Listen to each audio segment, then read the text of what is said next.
Alors, l'endométriose, c'est une pathologie dont on parle beaucoup depuis notamment un peu plus de 10 ans, et bien heureusement, ça devient de plus en plus médiatique et donc ça nous permet de diagnostiquer et d'aider de plus en plus de patientes. Euh, donc, l'endométriose, excusez-moi. L'endométriose, excusez-moi, j'étais un petit peu dérangé. L'endométriose, c'est l'issue de cellules qui ressemblent à des cellules de l'endomètre, donc de l'intérieur de l'utérus, qui vont se retrouver dans une position qui n'est pas tout à fait normale. Voilà. Donc, ce n'est pas des cellules tout à fait identiques aux cellules de règles et qui vont se retrouver dans des positions extra-utérines, donc pas à l'intérieur de l'utérus. C'est la première cause de douleur pelvienne chronique chez la femme, donc avec un impact sur la vie de ces patientes qui peut parfois être majeur dans tous les aspects de leur vie, que ce soit la vie professionnelle, la vie de couple, la vie sociale. Et c'est aussi la première cause de problèmes de fertilité. Donc c'est vrai que cette maladie, qui est quand même fréquente, puisqu'on dit que ça toucherait entre 10 et 15% des patientes, a un impact bien sûr, quasiment de santé publique sur la vie des femmes. Donc ça, c'est pour faire une petite introduction. Quelles sont les théories qui expliquent cette maladie? Donc, c'est essentiellement une maladie liée aux règles. Plusieurs théories, je vais être très synthétique. Quelques théories de changement de cellules. Et la théorie principale, c'est la théorie du reflux, qui fait qu'on s'aperçoit que les patientes qui ont endométriose ont quasiment toutes un utérus qui se contracte très fort, trop fort, de manière un peu anarchique, et donc vont augmenter le passage des cellules de règles par les trompes dans le ventre. Et ces cellules, une fois qu'elles sont dans le ventre, d'accord, au moment des règles, vont être capables d'entraîner une réaction inflammatoire très importante, d'où les douleurs de règles. Et donc, ces cellules vont être capables au lieu d'être dissipées, lavées, vont être capables de s'agripper et de se développer à leur propre compte sous l'effet de l'œstrogène. Et donc, créer énormément d'adhérence. On peut passer peut-être à la diapo suivante qui explique un petit peu plus ça. Merci. Donc, voilà la théorie un petit peu du reflux, hein, donc l'issue de cellules dans la cavité péritonéale, c'est-à-dire dans le ventre, hein, entre les organes. Ça va se greffer sur un petit tissu qu'on appelle le péritoine, qui est le tissu qui recouvre ces organes. Et donc, sur les organes avoisinants, va proliférer, va créer une inflammation aiguë et donc une inflammation chronique au fur et à mesure des règles. Et là, ça va donner des adhérences entre les tissus digestifs et l'utérus, entre l'utérus, la trompe, les ovaires, ce qui explique bien sûr au fur et à mesure les douleurs et les problèmes de fertilité, car on se retrouve avec des anatomies qui sont plus tout à fait normales. Et puis au fur et à mesure, des nodules peuvent se développer, des kystes sur les ovaires peuvent se développer, et donc aller abîmer les tissus au voisinage. C'est la particularité de cette maladie, c'est qu'elle se développe de manière générale dans le pelvis et qu'on peut avoir des atteintes multi-organes, que ce soit la vessie, le côlon, l'utérus, les ovaires, les trompes, ça peut toucher tout l'ensemble du pelvis. Voilà un petit peu comment ça marche. On peut passer, s'il vous plaît, à la diapositive suivante. Et donc, on peut avoir plusieurs formes d'endométriose. On détecte 3 styles d'endométriose. J'en ai mis 2 sur la diapositive, il y en a 3 différentes. Il y a l'endométriose dite superficielle. L'endométriose superficielle, on peut appeler ça le début de l'endométriose, mais on ne sait pas si ça va évoluer chez certaines patientes plus ou moins loin. Et donc, c'est quelques petites cellules d'endométriose qui vont se greffer sur le péritoine. Donc, c'est le début, c'est quelques petits implants millimétriques qu'on peut voir notamment lorsqu'on fait une célioscopie. C'est tout le problème, c'est que ces formes, elles ne sont pas diagnostiquées par les échographies et pas non plus par les IRM. Donc, on peut avoir des patientes qui ont une échographie, une IRM normale, qui souffrent, et c'est juste une forme superficielle qui ne sera visible qu'en célioscopie. On peut en reparler plus tard. Ensuite, ça a des formes évoluées, ce qu'on appelle l'endométriose profonde, quand ces cellules vont se développer et forment des nodules qui vont faire adhérer les tissus entre eux, qui vont faire quasiment proliférer ces nodules et infiltrer des organes de voisinage, notamment l'organe le plus touché, c'est le système digestif, c'est le rectum et la fin du côlon, donc le rectum et le côlon sigmoïde qui est juste derrière l'utérus, qu'on peut voir sur la diapositive, en arrière de l'utérus. Et donc, elle a infiltré le système digestif, donner des symptômes digestifs très importants, ou en avant, aller infiltrer la vessie et donner aussi des symptômes urinaires. Donc, on va en parler un petit peu comment faire le diagnostic, c'est là où on va évoquer les symptômes. Il y a une dernière forme d'endométriose qui est la forme d'endométriose kystique, d'accord? Ça veut dire l'endométriose sur les ovaires, et là, c'est un implant qui va fermer un petit peu l'ovaire sur lui-même. L'implant va se développer dans l'ovaire et faire une forme de kyste, c'est-à-dire saigner à son propre compte, et donc avec du sang qui va s'accumuler dans un kyste et donc progresser dans l'ovaire et donc abîmer l'ovaire et donc abîmer la fertilité. C'est la dernière forme d'endométriose. Donc endométriose superficielle, endométriose profonde qui sont plutôt les formes sévères et endométriose des ovaires. Donc, je le rappelle un petit peu, voilà. Et donc, les localisations les aspects sont donc variables et les localisations sont très variables. C'est ce qui est difficile dans cette maladie, à la fois dans le diagnostic, dans les examens qui vont permettre le diagnostic, qui sont les examens d'échographie ou d'IRM, et également dans la prise en charge, qu'elle soit chirurgicale, c'est que c'est une maladie qui est hétérogène. Et il est difficile de donner une ligne de conduite pour toutes les patientes. Il va à chaque fois falloir avoir une approche personnalisée, parce qu'on n'a pas un style d'endométriose, on a beaucoup de styles d'endométriose. Et à chaque fois, ces styles d'endométriose s'incluent dans la vie des patientes, à certains moments de leur vie, avec un problème de fertilité ou pas, avec certaines douleurs ou pas. Et donc, ce qui est difficile dans la prise en charge, c'est de faire le diagnostic. Déjà, on parle de 7 à 10 ans de retard diagnostique, mais à peu près dans tous les pays européens. Et derrière, la prise en charge ne va pas être facile. La formation, c'est pour ça que ça demande une expertise, ça demande d'avoir de l'expérience, ça demande d'avoir de voir beaucoup de patientes pour vraiment avoir une approche globale de cette maladie. C'est à la fois le caractère hétérogène et l'hétérogénéité des symptômes. On peut passer à la diapositive suivante. Donc voilà, j'en ai même pas un peu parlé. Juste, on revient un petit peu en détail sur l'endométriose profonde. Ça tient quand même un tiers des patientes qui présentent une endométriose. Donc ça, on parle un peu des formes qui commencent à être sévères. Et donc, on a l'atteinte de la vessie en avant et puis en arrière, qui sont les atteintes les plus fréquentes. Quand une femme se tient debout, en fait, le sang va s'accumuler, ce qu'on appelle sur le cul-de-sac de Douglas, qui est la région entre le fond du vagin, l'utérus et le rectum. C'est là où le sang, le point le plus bas du ventre, se situe sur le cul-de-sac de Douglas. Et donc, là va s'accumuler ces cellules, ces règles, et donc ces cellules qui vont se développer, ce qu'on appelle les atteintes postérieures. Et c'est pour ça que le tissu digestif est l'organe le plus touché après l'utérus et va donner ces symptômes digestifs et ces douleurs pendant les rapports qui sont un des critères, un des signes les plus fréquents dans l'endométriose. On va y venir sur les diapositives suivantes, s'il vous plaît. Voilà, donc les symptômes, il y a un petit moyen mnémotechnique pour quand on fait la formation à tous les médecins, notamment les médecins généralistes, les sages-femmes en France ou à d'autres protagonistes de la santé de la femme en France. On appelle ça les 5 D. Donc le premier D, c'est la dysménorrhée. D'accord, ça commence souvent par là, c'est-à-dire la douleur des règles. Plutôt les douleurs, ce qui peut donner un petit peu, nous faire tendre l'oreille lors de la consultation, c'est des douleurs qui vont apparaître en fin de règles, qui parfois résistent à certains antalgiques, dont l'intensité va être très forte, qui va occasionner la prise de médicaments, d'anti-inflammatoires, d'antalgiques, et même avoir une répercussion sur la vie sociale avec une difficulté au travail pendant cette période. Le deuxième symptôme le plus important, c'est les dyspareunies, c'est-à-dire les douleurs pendant les rapports, qui touchent beaucoup de patientes par, je vous ai dit, l'atteinte au niveau du cul-de-sac de Douglas. C'est dû à l'atteinte anatomique de l'endométriose, notamment la forme profonde. Donc, ça donne des douleurs au fond du vagin pendant les rapports. Puis, petit à petit, par appréhension, parce que les femmes ont peur d'avoir mal, elles contractent les muscles et les douleurs vont pouvoir venir même à l'entrée des rapports. Ça peut entraîner vraiment une appréhension des rapports, une limitation de la libido, un impact très important sur la vie intime et sexuelle de la patiente et du couple. Le troisième D, c'est les douleurs pelviennes chroniques, c'est-à-dire qu'au départ, on a des douleurs pendant les règles, et puis assez vite, quand la maladie progresse, on va avoir des douleurs également en dehors du cycle, que ce soit autour de l'ovulation ou même des douleurs quasiment permanentes. Le quatrième D, c'est les symptômes digestifs qu'on va souvent avoir, qui peuvent être en lien avec une atteinte digestive notamment, ou pas, mais très souvent.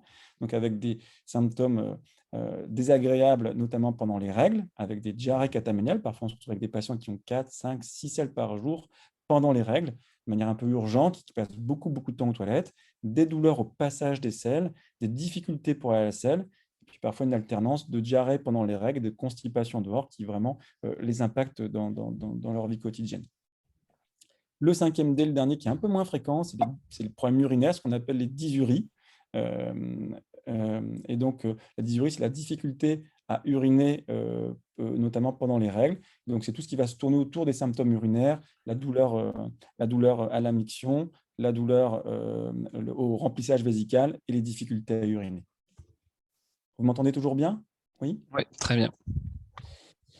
Donc, pour aller un petit peu plus, pour creuser un petit peu dans les symptômes, la difficulté de l'endométriose, encore une fois, et c'est pour ça que je vous dis, c'est de mon expérience, c'est que c'est pas parce qu'une patiente a une atteinte majeure qu'elle va avoir des symptômes majeurs.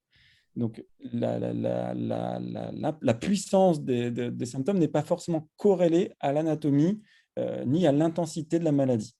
Donc, je trouve avec des patientes qui ont des endométrioses sévères, avec des organes lésés comme le rectum, l'urtère qui contrôleraient la vessie, avec des patientes qui ont déjà un rein qui ne fonctionne plus avec l'endométriose et pourtant, elles ne sont pas symptomatiques, raison pour laquelle on le dépiste très très tard lorsque l'endométriose a fait des dégâts importants. Et puis on se retrouve avec une patiente qui a une endométriose très superficielle, comme je vous l'ai montré, une forme d'endométriose superficielle, donc peu importante, et qui pourtant va avoir des symptômes très très invalidants. Donc méfiance un petit peu, ne pas corréler la gravité de la maladie à l'importance des symptômes. Je reprends un petit peu les symptômes, c'est déjà pour insister. Donc les dysménorrhées, les dyspareunies, les troubles digestifs, et puis les symptômes urinaires. Et le dernier symptôme, parce qu'on peut parler d'un symptôme, ben, ça va être le problème de fertilité, l'hypo ou l'infertilité, qui va être un symptôme majeur. On estime que quand une patiente est infertile, dans 30 à 40%, la première cause, c'est l'endométriose. Donc vraiment une cause majeure de problème de fertilité, la première cause en termes de fréquence. Alors maintenant, comment faire le diagnostic une fois qu'on a été interrogé sur ces symptômes, qu'on a compris que ces symptômes n'étaient pas une vie normale, parce que c'est le cheminement de ces dernières années, la médiatisation et la libération enfin de la parole des femmes qui ont pu exprimer cette douleur de règles comme quelque chose de pas normal, ou d'avoir des douleurs dans les rapports comme quelque chose de pas tout à fait normal non plus, qui nous aident, médecins, à dire quelque chose cloche et on va faire des investigations. Ça permet aussi d'augmenter le diagnostic, hein, cette façon de se déclarer, de déclarer des symptômes, de savoir que ces symptômes ne sont pas normaux, permet aussi d'augmenter le diagnostic. Hein. Donc le message, c'est que ça n'est pas normal d'avoir des douleurs très importantes pendant les règles. D'avoir quelques douleurs est acceptable, de ne pas pouvoir aller travailler pendant cette période de règles n'est pas tout à fait normal. Il y a des questions à se poser, okay, d'avoir des douleurs pendant les rapports également. En tout cas, l'intensité de la dysménorrhée, des douleurs des règles, doit déjà faire peut-être aller vers d'autres questions et voir s'il n'y a pas d'autres symptômes. Alors, il y a l'examen clinique qui souvent n'est pas forcément très contributif, d'accord? Donc, l'examen qui peut être fait à la palpation abdominale et plus ou moins sur indication. L'examen ne doit pas être forcément systématique. Un examen gynécologique qui peut retrouver une douleur excessive lorsqu'on pose le spéculum, une douleur excessive au toucher vaginal lorsqu'on mobilise l'utérus. Bon, à manier avec précaution, hein, ce n'est pas toujours nécessaire, mais on peut avoir accès au toucher vaginal. Certains pratiquent le toucher rectal. Ce n'est pas forcément systématique non plus, en tout cas pas du tout en première intention lorsqu'on va pour un examen de dépistage. Ça peut être utile dans certains cas quand on a un doute diagnostique, mais pas en premier cas. C'est ce que je voulais vous dire sur la diapositive. C'est souvent un examen de deuxième intention. Le toucher vaginal un peu plus souvent, le toucher rectal beaucoup plus rare. On peut passer à la diapositive suivante. Alors le problème des examens cliniques, c'est que, comme je vous l'ai dit, leur normalité n'exclut pas le diagnostic. La maladie d'endométriose, elle est difficile dans tous ses aspects, elle est difficile dans le diagnostic et elle est difficile dans l'imagerie. Ce n'est pas aussi facile que certains diagnostics comme un problème de genou, d'arthrose du genou ou certaines pathologies où la radiologie est facile à interpréter. L'endométriose, c'est une nuance de gris, c'est une nuance que ce soit à l'échographie ou à l'IRM, et le diagnostic n'est pas facile. Et si l'échographiste que vous avez en face de vous ou le médecin, non, peut-être un peu moins, mais en tout cas, l'examen, le médecin radiologue qui vous fait l'examen n'est pas compétent en endométriose ou n'en fait pas beaucoup dans sa pratique, il peut tout à fait facilement passer à côté du diagnostic. Une échographie, par exemple, du pelvis va vite repérer un kyste. C'est flagrant, ça saute comme le nez au milieu du figure, on va bien le voir, un kyste d'endométriose, qui va pouvoir dire, bah, tiens, il se passe quelque chose, je vais faire d'autres choses en plus. Un nodule du rectum peut tout à fait passer à côté en échographie s'il n'y a pas de kyste. Le radiologue, s'il n'est pas formé, s'il n'est pas compétent, peut complètement, ou le gynécologue en France qui font les échographies également, peut complètement passer à côté de la maladie et ne pas du tout la trouver. Il ne faut pas s'arrêter, en tout cas si l'examen n'est pas fait par un médecin référent, d'accord? Et c'est là le but où en France, on va essayer de former de plus en plus de radiologues à cette pathologie, ne pas s'arrêter à un examen, notamment une échographie normale. Voilà. L'IRM, qui est souvent un examen soit de première, soit de deuxième intention, ça dépend un petit peu à quel point on pense au diagnostic. C'est un examen un petit peu plus fiable, parce qu'on voit un peu plus les lésions, notamment d'endométriose profonde, et surtout, c'est un examen qui peut être relu. L'échographie, c'est un examen qui se fait en pratique, c'est un examen dynamique, et impossible de revoir les images ensuite et de les réinterpréter. L'IRM, quand on a les images, nous, on fait beaucoup de relectures de patientes, par exemple à l'étranger ou même en France, qui nous envoient leur dossier, et on passe beaucoup de temps à relire les images, à nous demander qu'elles nous envoient les images en fichier sécurisé, comprimé. Nous, on a des logiciels pour relire les images, et on se rend compte que parfois, on a une interprétation un petit peu différente. L'avantage, c'est qu'on peut les relire. Donc, l'IRM est très important dans le diagnostic de cette maladie. Pour nous, c'est un examen crucial pour en faire le diagnostic et voir un petit peu à quel point les organes peuvent être touchés ou où sont placés l'endométriose et à quel point ça peut affecter la fertilité ou les douleurs. Et puis après, il y a des examens de deuxième intention qui sont faits là quand on a vraiment eu le diagnostic et quand on va aller plus loin, qui sont selon les équipes, qui sont l'échographie au niveau du rectum, le coloscanner. Dans le bilan de fertilité, on va pouvoir examiner les trompes par une hystérosalpingographie. Et quand il y a un doute diagnostique, je dis bien quand il y a un doute diagnostique, la célioscopie, c'est-à-dire d'aller mettre une caméra dans le ventre pour voir ce qui se passe, n'est pas du tout systématique. Elle n'est pas recommandée en première intention. C'est quand on a des patientes chez qui on pense aux symptômes, que les examens sont normaux, mais pourtant on pense à la maladie et donc on s'y perd un peu. La célioscopie peut avoir un intérêt, mais pas de manière systématique. En tout cas, ce n'est pas nos recommandations en France. On peut passer à la diapositive suivante, s'il vous plaît.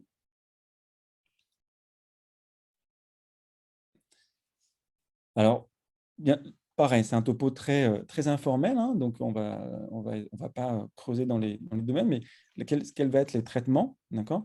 Donc, tout va dépendre du parcours de la patiente. Il y a un critère qui est important, est-ce qu'il y a un désir de grossesse ou pas? Et donc, du coup, on va avoir vraiment 2 trames différentes de traitement, d'accord? À chaque fois, il faut avoir quand même un médecin qui connaît la maladie pour vous aiguiller un petit peu dans quel va être, notamment si un parcours de fertilité.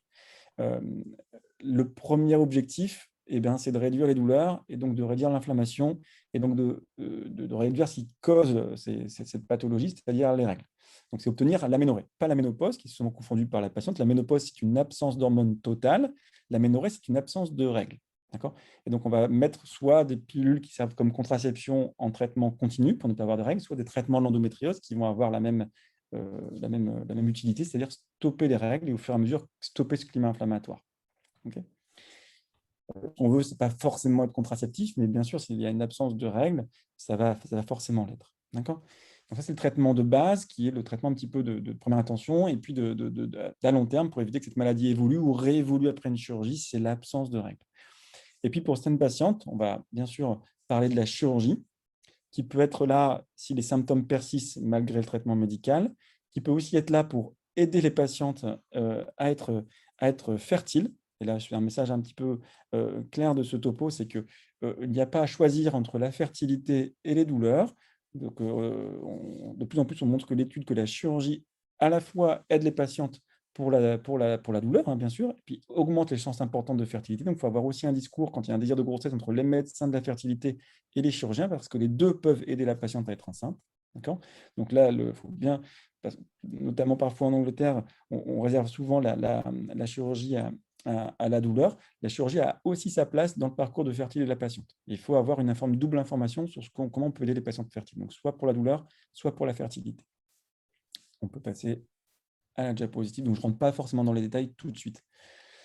Donc, bien sûr, il y a aussi le traitement de la douleur en aigu. Donc, ça va être les anti-inflammatoires, les antalgiques, parce que ces maladies inflammatoires, donc ce qui marche assez bien, c'est quand même les anti-inflammatoires, même si ça ne marche pas toujours. Voilà. Et puis après, les traitements médicaux, on peut en parler. On n'a pas tout à fait les mêmes gammes de traitements accessibles en France et en Angleterre. On pourra en débattre juste après. Donc, ça va de la pilule classique, le but étant que ce soit une pilule plutôt monophasique, c'est-à-dire avec la même dose d'hormones tous les jours. Il y a des pilules biphasiques, triphasiques, je ne rentre pas dans les détails, mais d'avoir la même dose, donc soit des œstroprogestatifs avec un peu d'œstrogène, un peu de progestérone, le principe actif est dans la progestérone, soit des microprogestatifs, d'accord? Et puis après, la gamme au-dessus, ce sont les macroprogestatifs. Il peut y avoir aussi une place pour certains types de stérilés, notamment hormonales, à condition notamment de ne pas avoir trop de kystes sur les ovaires. Et puis après, le traitement, vraiment, quand une patiente est vraiment dans une phase très compliquée, qu'on veut agir vite, ou dans certains protocoles de grossesse ou avant certaines chirurgies, on peut être amené transitoirement à mettre en place un traitement de ménopause de manière tout à fait transitoire. Bien sûr, la chirurgie, comme je vous dis, elle peut permettre de la guérison et donc il faut bien poser, bien sûr, avec un bilan complet, de savoir exactement où on va opérer. On ne part pas en sachant normalement ce qu'on va découvrir. Non, non, on le sait à l'avance avec toujours une petite zone grise, mais en tout cas, le but est d'avoir bien cartographié, bien appréhendé la maladie pour exactement savoir quelle chirurgie on va faire, avoir prévenu la patiente de ce que ça peut apporter, de quels risques ça peut comporter pour avoir une chirurgie la plus maniaque possible et la plus complète possible. Avec quelques exceptions sur les ovaires, on pourra en reparler aussi. Le but de la chirurgie, c'est de s'inscrire dans le parcours de soins de la patiente, c'est-à-dire de placer la chirurgie au bon moment de la vie de la patiente. On voit trop souvent des chirurgies multiples des patientes opérées 4 fois, 5 fois, 7 fois, ça ne doit pas se voir. Il faut essayer de placer la chirurgie au bon moment du parcours de la patiente dans sa vie de femme et pas multiplier les chirurgies. Ok. La chirurgie, ça demande d'avoir des opérateurs expérimentés. C'est une chirurgie qui est différente de la gynécologie habituelle. Comme vous avez vu, elle peut être multi-organes. On est dans des plans qui ne sont pas habituels par rapport à une chirurgie classique gynécologique. Donc, ça demande quand même une certaine expérience. Et puis, si on veut éviter la récidive, à part bien sûr si un projet de grossesse, le but étant d'être enceinte juste après la chirurgie, dans un parcours où on veut juste la douleur et on ne veut pas que la douleur revienne et que la maladie ne revienne pas, elle sera suivie, en tout cas, elle sera conseillée de prendre un traitement qui stoppe les règles, un traitement complémentaire qui stoppe les règles. J'en viens bientôt à la fin. Donc, en conclusion, hein, bien faire attention aux règles douloureuses pour faire le diagnostic, hein, qui est le premier signe. Bien sûr, toute la difficulté de cette prise en charge, c'est qu'elle va être personnalisée. C'est toujours du cas par cas. Il n'y a pas de ligne conductrice. C'est pour ça que les consultations sont longues, parce qu'il faut appréhender tous les aspects de la vie de la patiente, son désir de grossesse, son âge, la répercussion de la maladie sur son travail, sa vie de couple, sa vie personnelle. Donc, c'est vraiment, et ses projets futurs. Donc, il faut vraiment avoir fait le tour de tout ça pour proposer le bon arbre thérapeutique, la bonne stratégie, très différent d'une jeune fille, d'une patiente qui a une infertilité, d'une patiente de 45 ans qui a eu des enfants. On ne va pas du tout avoir la même approche, d'accord? Prendre en charge, bien sûr, la fertilité et pas uniquement prendre en charge l'infertilité que par le domaine de l'assistance médicale à la procréation, d'accord? C'est de se couper d'une branche pour aider les patientes, d'accord? Et puis, c'est une maladie en général, malheureusement, on ne veut pas te l'appeler comme ça, mais une maladie un peu chronique, d'accord? Tant qu'il y a des règles, il peut y avoir un potentiel de réinflammation et donc de récurrence et de récidive. Malheureusement, il va falloir la soigner toute sa vie et l'accompagner toute sa vie. C'est pour ça qu'il y a des soins de support, ce qu'on appelle la micronutrition, certaines formes de kinésithérapie, d'ostéopathie, certaines voilà, qui vont vraiment aider la patiente à être bien toute sa vie, d'accord? Et l'intérêt, c'est notamment pour les formes complexes d'avoir une prise en charge multidisciplinaire par des centres qui sont quand même experts et qui ont une approche globale de la maladie sur tous ces aspects qui peuvent aller jusqu'à des chirurgies très compliquées s'il le faut, mais qui vont aussi s'intéresser à la gestion de la fertilité, à la gestion de la douleur et à tous les aspects, à la psychologie, à la sexologie de la patiente pour vraiment avoir une approche globale.